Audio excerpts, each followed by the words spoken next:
HannaLore Hein, and I professionally work as a historian. I'm the state historian, in fact, with the Idaho State Historical Society.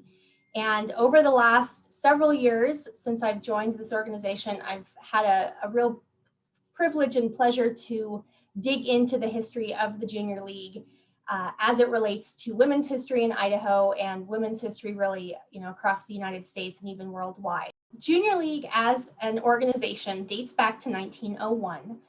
This organization emerged during a time period when women's clubs and women's groups and societies were really gaining traction throughout the United States and throughout the world. We see women starting to organize for the first time where they were looking to build a reciprocity model or a reciprocal kind of relationship with the communities that they were serving, so that women not only were giving, but they were receiving something in exchange. And so that idea of reciprocity was very, very popular during the Progressive Era, which spanned from about 1890 through the 1920s. But in 1901, there was a young woman named Mary Harriman. She was the daughter of a prominent railroad entrepreneur who came from a place of privilege. She lived in New York City, and she was watching how the negative consequences of industrialization and immigration and urbanization were really changing the lives of residents of New York City. And so she and 8 of her friends came together to form what they originally called the Junior League of New York in support of settlement houses.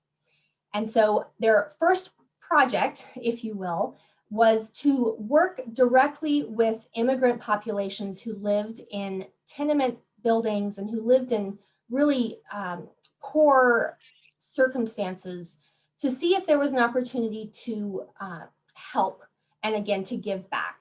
And in doing this work and in forming this Junior League, she had really quite immediate success.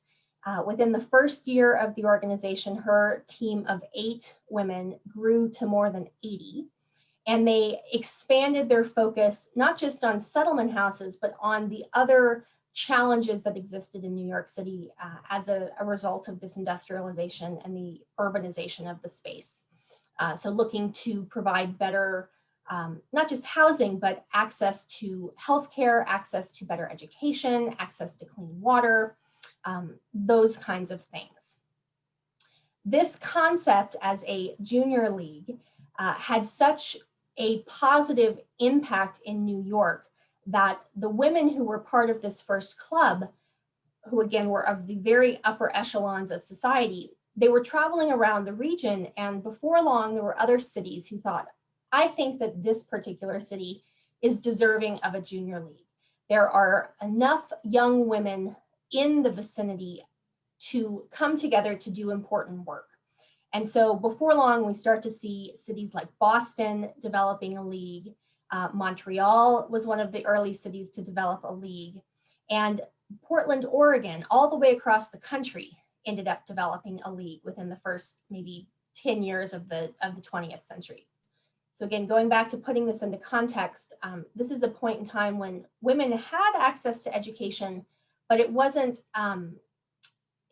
widespread access.